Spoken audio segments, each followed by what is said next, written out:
أعوذ بالله من الشيطان الرجيم. بسم الله الرحمن الرحيم. الحمد لله رب العالمين. إن الله وملائكته يصلون على النبي يا أيها الذين آمنوا صلوا عليه وسلموا تسليما.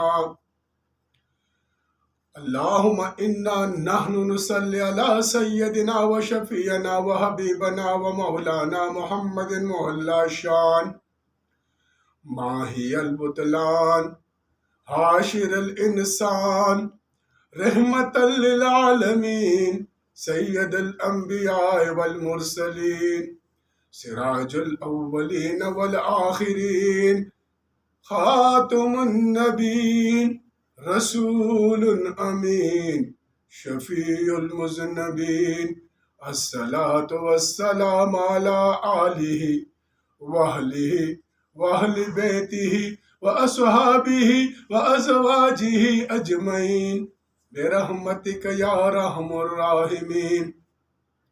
برادران اسلام و دختران ملت، السلام علیکم ورحمۃ اللہ وبرکاتہ۔ الحمدللہ درود شریف کی محفل سے درس قرآن کا سلسلہ آج جون کی 2 تاریخ تک پہنچ گیا اور ذی القعدہ شروع ہو گئی ہے۔ اس کے بعد اسلام کا آخری مہینہ ذو الحجہ ہے، پھر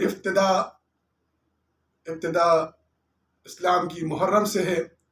برادران اسلام، میں نے جو آپ کے سامنے جو درود شریف، درود شان جسے ہم کہتے ہیں، جس کا میں ایک تھوڑی سی حصہ پیش کرتا ہوں۔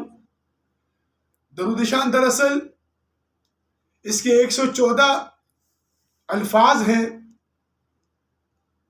حضور نبی کریم صلی اللہ علیہ وسلم کی حمد و ثنا، آقا دو جہاں فخر موجودات خاتم النبیین کی 63 وہ اوصاف حمیدہ بیان کی گئی ہیں، وہ صفات بیان کی گئی ہیں جو دنیا کی آقا دو جہاں کی تشریف آوری سے پہلے تمام کائنات کے اندر اللہ نے انبیاء بھیجے تھے۔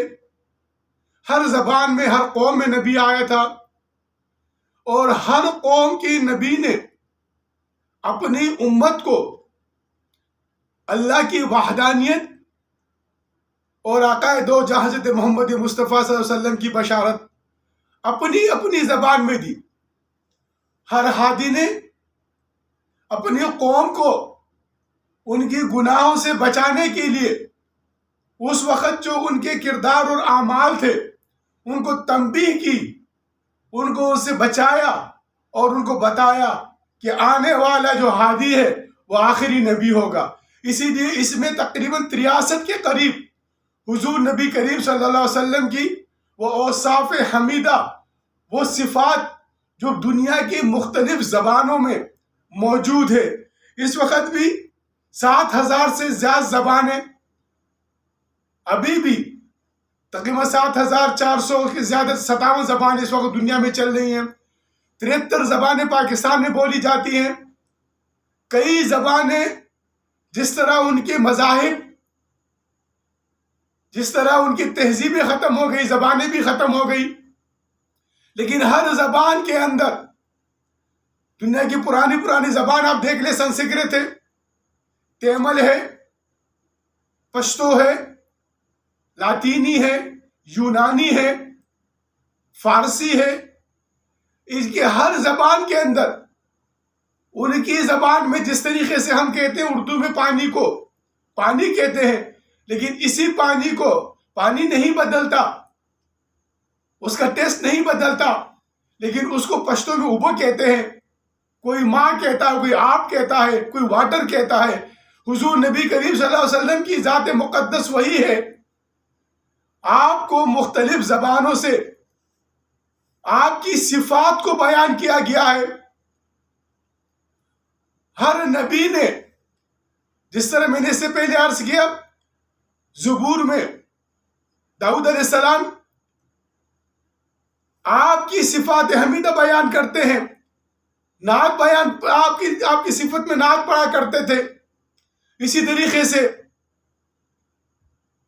اور زبانوں کے اندر غزل و غزلات جو قندھاری زبان ہے اس کے اندر پشتو کی طرح جو سلیمان علیہ السلام کی کتاب ہے حضور نبی کریم صلی اللہ علیہ وسلم کی صفات موجود ہے. سنسکرت میں اپنی زبان میں ان کی زبان میں حضور کا نام موجود ہے. یعنی جو ان اللہ و ملائکتہ، قابل غور و سوچ بات ہے میرے بھائیوں. اللہ نے ہر نبی کا نام قرآن میں لیا، بتایا. سرکار کبریا کا نام 6 مرتبہ آیا، 4 مرتبہ محمد کے نام سے، 1 مرتبہ احمد کے نام سے، 1 مرتبہ محمود کے نام سے. سورہ بنی اسرائیل نے مقام محمودہ بتایا جو حضور نبی صلی اللہ علیہ وسلم کا مقام ہے. ہر نبی کو سلام علی نوح، سلام علی ابراہیم، سلام علی عیسیٰ، سلام علی یحییٰ. یہ وہ نبی ہیں جن پر اللہ نے سلامتی بھیجی ہے. اب وہ قرآن کے اندر اس سورہ احزاب کی آیات کو آپ ذرا تھوڑا سا غور سے پڑھیے، پھر ہم شریف کی طرف آتے ہیں کہ سورہ احزاب میں اللہ تعالیٰ کیا فرماتا ہے. ان اللہ و ملائکتہ یصلون علی النبی. اللہ اکبر. اس کائنات کی تخلیق کا، رب کی روحانیت کا، فرشتوں کی مرتبہ مقام کا آج کی جدید سائنس اور ٹیکنالوجی بھی احاطہ نہیں کر سکی کہ یہ کب کی تخلیق ہے اور کس طریقے سے تخلیق ہے. آج تک سائنس اور ٹیکنالوجی احاطہ نہیں کر سکی. اور وہ اللہ جو کن فیکون کا مالک ہے، جو کائنات کا خالق ہے، وہ فرما رہا ہے ان اللہ، بے شک اللہ اور اس کے ملائک یصلون علی النبی، اس نبی پہ سلام بھیجتے ہیں. وہ نبی کون ہے؟ قرآن سے دیکھنا ہے. وہ خاتم النبیین ہے، وہ نبیوں کا خاتم ہے. وہ تو نبیوں کا نبی جو ہے وہ حضرت محمد مصطفیٰ صلی اللہ علیہ وسلم ہے. حضور نبی صلی اللہ علیہ وسلم کی ذات مبارک ہے جو انبیاء کے نبی ہے، جن کی بشارات ہندوستان کی سنسکرت میں تھی، جن کو کل کی اوتار کہا، جن کے والد کا نام، جن کے والدہ کا نام، جن کی تمام تر اوصاف کو اپنی زبان کے اندر وہ بتایا. اور آج تک وہ قوم انتظار کر رہی ہے. ان کو آ کے 1400 سال ہو گئے، 1500 سال ہو گئے. برادر اسلام یہی بلاغ ہے، یہی تبلیغ ہے، یہی پہنچانا ہے. اسلام جو ہے دراصل سلامتی کا دین ہے. ان کو سلامتی کے دینا ہے جو بت باطل معبودان باطل کے سامنے جھک رہے ہیں، جو اللہ وحدہ شریک کے علاوہ دوسروں کو سجدہ ریز ہو رہے بتوں کو، ان کی سروں کی عصمت اور حرمت کو قائم کرنے کا نام اسلام ہے. یعنی جو میں نے جو عرض کیا درود شریف، درود شان، اب اس میں کیا ہے؟ ان اللہ کے بعد اللہم انا، اے اللہ ہم، یصلون سلامتی بھیجتے. اللہم انا صلی علی سیدنا، جو سردار ہے تمام کائنات کا، و سیدنا مولانا، جو ہمارا مولا ہے، جو مولا کائنات ہے، محمد، جس کا نام محمد ہے، جو محمد صلی اللہ علیہ وسلم ہے. یعنی ہم سب مل کر جو نبی اللہ نے کہا قرآن میں، جسے کہتے ہیں کہ ان اللہ و ملائکۃ یصلون علی النبی، وہ نبی کون ہے؟ یا ایھا الذین آمنوا، مومن جواب دے رہے ہیں، مومن بتا رہے ہیں کیا شان ہے مومن کی، کیا مقام ہے مومن کا. اللہ نے کتنی محبت کی مومن سے کہ مومن اس نبی کا نام بتا رہے ہیں کہ وہ نبی کون ہے. اللہم صلی علی محمد، وہ نبی محمد ہے. وَعَلَىٰ آلِهِ، اس محمد کے صدقے محبت ہے ہمیں، اس کے آل سے بھی، اس کے اصحاب سے بھی، اس کے ازواج سے بھی. اللہ اکبر. اتنا بڑا مقام مرتبہ اللہ نے مومنین کو عطا کیا. اللہ ہم سب کو مومنین بنائے. اور مقام محمود جو شان رسالت ہے حضور نبی کریم صلی اللہ علیہ وسلم کی، اس کو ہم سمجھ کر یہ معاشرے کے اندر عمل لا سکے. امن اس معاشرے میں کس طرح آئے گا؟ وہ حضور نبی کریم صلی اللہ علیہ وسلم کے بتائے ہوئے بنائے ہوئے طریقے سے آئے گا. اسی لیے جہاں بھی کہا کہ میں سوال کیا اس کے جواب دو، یہ سوال ہے مومنین سے. یا ایھا الذین آمنوا، اے ایمان والو. تو مومن بختور ہے، مومن مبارک ہے، مومن قابل تعریف ہے. مومن کے اللہ نے اتنی بڑی عصمت و حرمت بتائی کہ مومن کہتا ہے اللہم صلی، اللہ میں بھیج رہا ہوں محمد پر جو تیرا نبی ہے، میرا بھی محبوب ہے. جو تیرا نبی ہے میرا بھی محبوب ہے. اس محبوب کی وجہ سے مجھے اس کی آل بھی محبوب ہے، اس کے اصحاب بھی محبوب ہے، اس کے ازواج بھی محبوب ہے. اللہ ہم سب کو حضور نبی کریم صلی اللہ علیہ وسلم کا سچا عاشق بنائے، اور اللہ ہم سب کو اس قرآن کے صدقے، حضور نبی کریم صلی اللہ علیہ وسلم کے صدقے، یہ جو آج کی موجودہ حالات جو بگڑاؤ کی طرف چلی گئی ہے، معاشرے کے اندر ایک ٹکراؤ کی طرف چلی گئی ہے، جو دو تہذیبوں کو آپس میں لڑایا جا رہا ہے، ایک طرف مذہبی جنونیت کو ہوا دی جا رہی ہے، دوسری طرف مغربی جنونیت کو ہوا دی جا رہی ہے، یہ دو تہذیبوں کو آپس میں، یہ دو ٹکراؤ کو آپس میں، بڑے بڑے تہذیب والیاں بیٹھی ہوئی ہیں۔ یہ مغرب کی کوئی تہذیب ہی نہیں ہے، مغرب کا کوئی کلچر نہیں ہے، مغرب کی کوئی روایات نہیں ہے۔ حقیقت بتاؤں میں آپ کو، مغرب تو چلتے پھرتے جانور انسان نہیں ہے، لباس کی تمیز نہیں ان کو، بڑوں کا ادب احترام نہیں، ماں بہن کی تمیز نہیں، وہ تو معاشرہ ہی نہیں ہے۔ جس معاشرے کو اللہ نے تخلیق کیا تھا وہ تو معاشرے سے ہٹ کے جانور کی مثال ہے، جو مدر پدر آزاد ہے، جو کہ بڑے قابل احترام ہوتے ہیں، ان کو جناب وہ اولڈ ہاؤس میں لے جا کے بٹھا دیتے ہیں، اور دوسری طرف یہاں پر ایک مذہبی جنونیت کو ہوا دی جا رہی ہے۔ اسلام تو اعتدال کا دین ہے، اسلام نے تو اعتدال پیدا کیا معاشرے کے اندر۔ وہ ابو جہل ابو سفیان کی سوچوں کو ختم کیا، وہ آقا و غلام کی سوچوں کو ختم کیا، وہ عمر جیسے جلیل القدر کو غلام حبشی جیسے ایک غلام بلال کے خلاف بازو بٹھا دیا، ایک ہی سب میں کھڑے ہو گئے محمود و آیات، نہ کوئی بندہ رہا نہ کوئی بندہ نواز۔ تو اسلام تو اعتدال کا دین ہے، اور یہ ان دونوں کے درمیان اعتدال کو لانا ہے، اس ٹکراؤ کو، تکفیر کو ختم کرنا ہے، اس حضور نبی کریم صلی اللہ علیہ وسلم کی عصمت اور حرمت کو قائم کرنا ہے۔ آج جس طریقے سے منبر و محراب کے تقدس کو پامال کیا جا رہا ہے، یاد رکھیے آج ہم نے وہ نظام، سامراجی نظام جو انگریز ہمارے لیے اس ملک میں لایا تھا، اس نظام کو ہم نے ممبر و محراب پہ فوقیت دی، جو ممبر و محراب آقا دو حضرت محمد مصطفیٰ صلی اللہ علیہ وسلم کی اس امت کے لیے ایک نشانی ہے، اس امت کے لیے ایک رہنمائی ہے، اس امت کے لیے اتحاد کا ایک ذریعہ ہے، اس امت کے لیے روحانیت کا ایک ذریعہ ہے۔ آج وہ ممبر و محراب جو ہے وہ دجالی فتنے کی طرف لے کے چلے گئے، دجالی سیاست کی طرف لے کے چلے گئے۔ اور آج آپ دیکھیے نا، آج آپ نے چند دن پہلے دیکھا ہوگا سیالکوٹ کے اندر ایک جلسہ کیا جا رہا تھا، اور وہاں کے جو چرچ کے اندر انہوں نے کہا کہ بھئی ہمارے جو حدود ہے چرچ کی، یہاں پر کوئی سیاسی تقریبات نہیں ہو سکتی، یہ اس پر جو ہے پابندی ہے۔ جو نظام ان کا ہے، جو جمہوریت ان کی ہے، جو جمہوریت آپ کو لا کے دینے والے وہ انگریز ہے، وہ عیسائی ہے، وہ اپنے جو تقدس ہے ان کی اپنی جگہ کر، ہم نے اپنے ممبر و محراب جو اسلام کی تمدن کی نشانیاں تھی، ہم نے اس کو اٹھا کے دجالی فطروں میں ٹھوک دیا۔ اللہ اکبر، بڑی افسوس کی بات ہے۔ میری درخواست علماء کرام سے، میری اپیل ہے آپ سے دردمندانہ، خدا را تھوڑا سا غور کیجئے، سوچئے آج ہماری زوال کی وجہ کیا ہے۔ آج امت مسلمہ ایٹمی قوت رکھنے کے باوجود، پاکستان ہر طریقے سے طاقت رکھنے کے باوجود، آج ہماری زوال کی وجہ کیا ہے؟ ہم روحانیت سے دور ہیں، ہم وہ روحانی راستہ جو 313 کھڑے کے 1000 کو شکست دی، جو 1000 نے 60,000 کو شکست دی، ہم نے وہ روحانی طریقہ، وہ روحانی راستہ چھوڑ دیا۔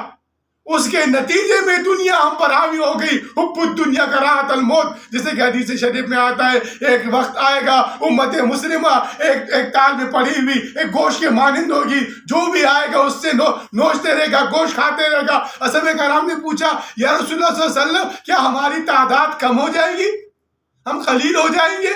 یعنی بل کثیر، تم لوگ بہت زیادہ رہیں گے۔ الوہن الوہن الوہن، من المحل یا رسول اللہ، یہ وہن کیا رسول اللہ صلی اللہ علیہ وسلم؟ فرمایا حب الدنیا کراہت الموت. آج ہمارے دنیا سے محبت ہے اور موت سے کراہت کر رہے ہیں. اسی لیے موت ہمارے پیچھے پڑی ہوئی ہے. 80,000 امریکہ کے لیے مروا دیا. ہم نے اسی طریقے سے آپس میں لڑ رہے ہیں. تو کافر، میں کافر، اس کو کفر کے فتوے، اس کو کفر کے فتوے، اس کے یہ جناب فلانا قادیانی ہو گیا، فلانا کافر ہو گیا، فلانا مشرک ہو گیا، فلانا کے خلاف کفر کا فتویٰ ہے. آج امت مسلمہ ممبر و محراب جو امت کی رہنمائی کی تھی وہاں پر امت کو تقسیم کر دیا. امت کو متحد کرنا ہے، امت الوسطہ ہے تو روحانی انقلاب کی طرف آنا ہے. کیونکہ اس کائنات کی تخلیق جب رب کائنات نے اتنے انبیاء کرام کو بھیج کر انبیاء کرام کے لیے ایک راستہ بنایا، وہ سب انبیاء کرام اپنی امت کی رہنمائی کر رہے ہیں.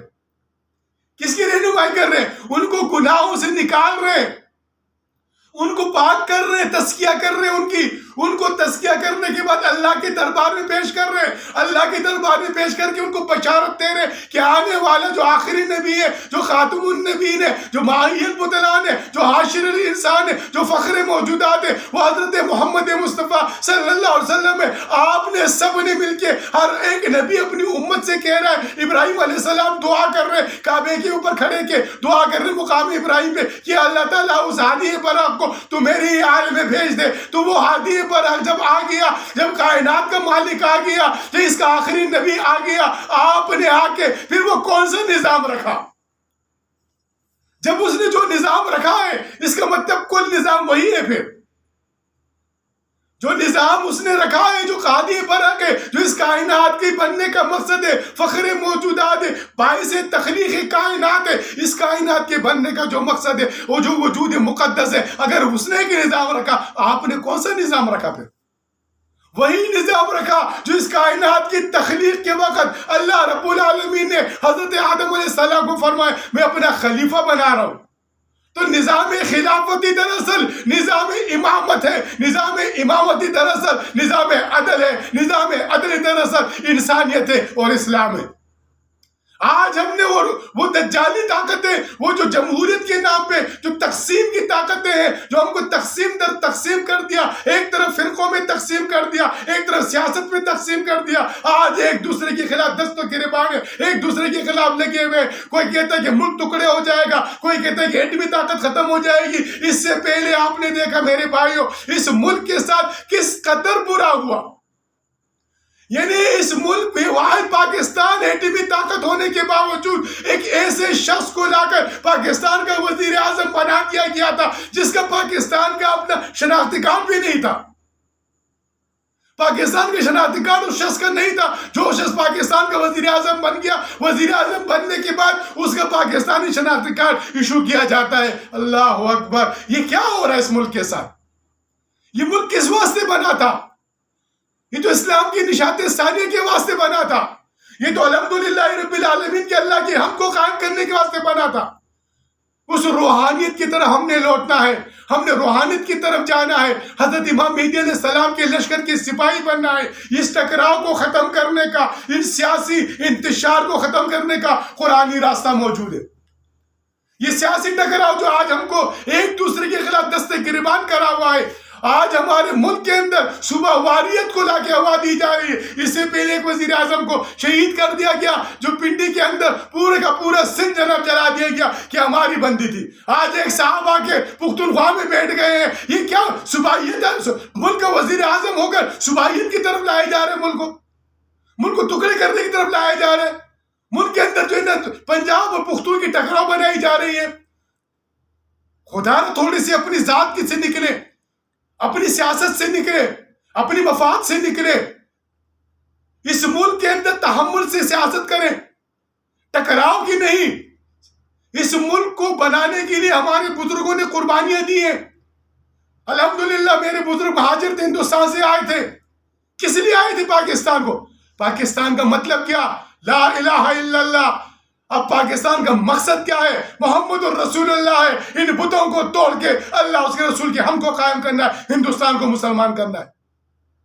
یہ پاکستان کا مقصد ہے، یہ پاکستان بننے کا مطلب ہے. قائد اعظم رحمۃ اللہ علیہ نے 2 قومی نظریہ رکھا تھا. میں نے اس سے پہلے بھی عرض کے 3 تھے. ایک انگریز ہم پہ حاکم تھا، ایک ہندو تھے، ایک مسلمان تھے. لیکن کیونکہ وہ حاکموں نے بھی اس طرح ہم پر وہ قومی نظریہ اپنا نظریہ مسلط نہیں کیا جس طریقے سے آج ہم پر وہ یورپی نظریہ مسلط کیا جا رہا ہے. علامہ اقبال بھی یورپ میں پڑھے تھے، قائد اعظم بھی یورپ میں پڑھے تھے. آپ نے یہاں کی تہذیب کو، تمدن کو، یہاں کی ثقافت کو، یہاں کے کلچر کو، اسلامی تشخص کو، اسلامی نظام کو دو قومی نظریہ بنایا. تھوڑا سا تحمل کرے، بردباری کرے. اس وقت پاکستان کی فوج کو، پاکستان کی عوام کی، پاکستان کی سیاستدانوں کی، پاکستان کی بیوروکریٹس کی، پاکستان کی ججز کی، پاکستان کی عوام کی، ہم سب کو اکٹھا ہونے کی ضرورت ہے، متحد ہونے کی ضرورت ہے. پانچوں اکائی جو ہے، جو صاحب حرم ہے، جو صاحب منصب ہے، جو صاحب منصف ہے، جو صاحب قلم ہے، جو صاحب علم ہے، وہ سب متحد ہونے کی ضرورت ہے. یہ انتشار کو ختم کرنا ہے. فقیر اس کے لیے ایک روحانی طریقہ ہے. اس روحانی طریقے سے اس ملک کو متحد کیا جا سکتا ہے. اس سیاسی طریقے سے ملک کو تقسیم کیا جا رہا ہے، ملک کی حساسیت کو تقسیم کیا جا رہا ہے، ملک کی نظریات کو تقسیم کیا جا رہا ہے. یہ ممبروں محراب پر بیٹھ کے تقدس کو پامال کیا جا رہا ہے. روڈوں پہ لوگوں کو لا کے مجرے کرائے جا رہے ہیں. ان دونوں تہذیبوں سے نکل کر ایک جو اسلام کی تہذیب ہے، جو قرآن کا طریقہ ہے، فقیر اس طریقے پہ آپ کو آنے کی دعوت دیتا ہے. فقیر کا یہی ایک جو ہے، جو میں اکثر کہتا ہوں، یہ صلاۃ خیر من النوم ہے. ہم تو صرف جگانے کے لیے، اس قرآن کی طرف لانے کے لیے، اللہ کی ہم کو قائم کرنے کا طریقہ اس قرآن میں موجود ہے. آئیے اس قرآن کی طرف. آپ کے فرقے بھی ختم ہو جائیں گے، آپ کے تعصب بھی ختم ہو جائے گا، یہ ٹکراؤ بھی ختم ہو جائے گا، یہ تکفیر بھی ختم ہو جائے گی، یہ تکذیب بھی ختم ہو جائے گی، اور اس پوری دنیا میں امت مسلمہ ایک مرتبہ پھر سرخرو ہوگی، جس طریقے سے 1400 سال پہلے امت مسلمہ اس زمین کے اوپر سرخرو تھی. بڑا واقعات مشہور انصاف ہوا تھا کہ تمہارے فاروق رضی اللہ تعالیٰ عنہ کے، تمہارے فاروق رضی اللہ تعالیٰ عنہ کے، حضرت بکر صدیق رضی اللہ تعالیٰ عنہ کے، حضرت عثمان غنی رضی اللہ تعالیٰ عنہ کے، حضرت علی کرم اللہ وجہ رضی اللہ تعالیٰ عنہ کے. کتنے واقعات موجود ہیں. میں نے اس سے پہلے بھی عرض کیا، یاد رکھیے، تاریخ ٹٹول کے رکھتی ہے، تاریخ کھنگال کے رکھتی ہے. غرناطہ کی جو آج تاریخ بتا رہی ہے، کن کی وجہ سے ہم سے جو ہے نا قسطنطنیہ گیا، کن کی وجہ سے ہم سے اندلس گیا، کس وجہ سے ہم سے بخارا گیا، کس وجہ سے ہم سے بغداد گیا، کس وجہ سے افغانستان میں جو تباہی آئی، کس وجہ سے جو ہے نا آپ دیکھیے فلسطین کا جو حالات ہے. یہ تاریخ ایک ایک چیز کو کھنگال کے رکھ رہی ہے، ان کے کرداروں کو، ان کے ناموں کو اشکارا کر رہی ہے. یاد رکھیے، آپ کے بولنے سے، آپ کے الفاظ کے بتانے سے یہ تاریخ ختم نہیں ہو سکتی. تاریخ آپ کے کردار کو کھول کے رکھ دے گی اور دنیا دیکھے گی. آپ کی نسل پھر آپ پر نالت کرے گی. اگر چاہتے ہیں آپ کی نسل آپ پہ فخر کرے تو آئیے روحانی راستے کی طرف، آئیے قرآن کی طرف، آئیے فقراء کے اس نظام مصطفیٰ کی طرف، اس خلافت علی منہاج نبوت کی طرف. ہم سب سے پہلے خلافت نظام قائم کریں گے. جو نظام آپ نے دیکھا آج ملک کا، جو ملک کا چیف ایگزیکٹو ہے، اس کو آپ کا یہ نظام تحفظ نہیں دے سکا. آج وہ آپ کا جو وزیر داخلہ کسی وقت ہوا کرتا تھا، جس کے پیچھے پوری سرکاری گاڑیاں پھرتی تھی، وہ اس کے گھر کے سامنے جب داخلہ ختم ہو گیا، 2 گاڑی سرکاری آئی، چیخنے لگ گیا، میرے گھر کے سامنے سرکاری گاڑی آ گئی مجھے گرفتار کرنے کے لیے. آج سے جب سے وزیر داخلہ تھا تو 25 سرکاری گاڑیاں اس کے آگے پیچھے پھرتی تھی جب کوئی گرفتار نہیں کر رہا تھا. یہ کیا ہے نظام کے اندر؟ اس نظام میں، اس نظام مصطفی میں تھوڑا سا آئیے. فقیر آپ کو دعوت دیتا ہے اس قرآن سے کہ اس کو ہم سمجھے، اس کو سمجھ کر جو ہم اس انسان کو جتنی حرمت قرآن نے دی، انسان کو جتنی حرمت عصمت قرآن نے دی، انسان کو جتنی حرمت جو حضور نبی کریم صلی اللہ علیہ وسلم کے نظام نے دی، اور اسی نظام مصطفیٰ کی طرح ہم پہلے جو ہے، سب سے پہلے ہم نے نظام کو صحیح کرنا ہے، عدل و انصاف کو لانا ہے. اس نظام کو صحیح کرنے کے لیے ہمارے سامنے فارمولہ موجود ہے، قرآن کا بتایا ہوا رہنما موجود ہے، حضور نبی کریم صلی اللہ علیہ وسلم کی سنت موجود ہے. کوئی نیا طریقہ تو نہیں ہے نا. جس کو قرآن نے اس کائنات کی تخلیق کی، وہاں پر قرآن نے کہا کہ میں آپ کے لیے خلیفہ بنا رہا ہوں. تو پھر ہم وہ نظام سامراجیت، پھر ہم وہ نظام جو سوشلزم، پھر ہم وہ نظام کمیونزم، پھر ہم وہ نظام جو ہے نا اس سیاست کی طرف، اس دجالی فطروں کی طرف لے کے جا رہے ہیں. کیا اس میں سکون مل سکتا ہے؟ سکون تو اللہ کے ذکر میں، قلب کا سکون تو اللہ کے ذکر میں. تو اللہ کے ذکر کی طرف آنا ہے، قرآن کی طرف آنا ہے، نظام کی طرف آنا ہے، خلافت علی منہاج نبوت کے قیام کی طرف آنا ہے. لیکن اس سے پہلے ان 5 اکائیوں کو ایک ہو کر ایک نظام بنانا ہے، تاکہ یہ ملک جس مقصد کے واسطے بنا ہے، کیونکہ اس ملک میں انتخاب اس ملک کا مسئلہ نہیں ہے. اس ملک کا مسئلہ جو ہے ایک مرتبہ احتساب ہو، احتساب کے بعد انتخاب ہو. جو بھی آئے وہ انشاءاللہ تعالی، کیونکہ سب سے پہلے اب نماز پڑھنی ہوتی، طہارت کرنا ہوتا ہے. اس ملک نے تو امام مہدی علیہ السلام کے لشکر کے سپاہی بننا ہے. پاکستان کی فوج و پختون، حضور نبی کریم صلی اللہ علیہ وسلم کا فرمان ہے، امام مہدی علیہ السلام کے لشکر کے سپاہی ہے. اب سپاہی بننا ہے، امام مہدی کی امامت میں نماز پڑھنی ہے. اس سے پہلے طہارت کرنی ہے، اس سے پہلے جسم کو پاک کرنا ہے، پاک زمین کرنی ہے. تو یہ پاک سرزمین جو ہے وہ انشاءاللہ شاد و باد رہے گی، آباد رہے گی. فقیروں کی یہی دعا ہے، یہی التجا ہے. وما علینا الا البلاغ المبین.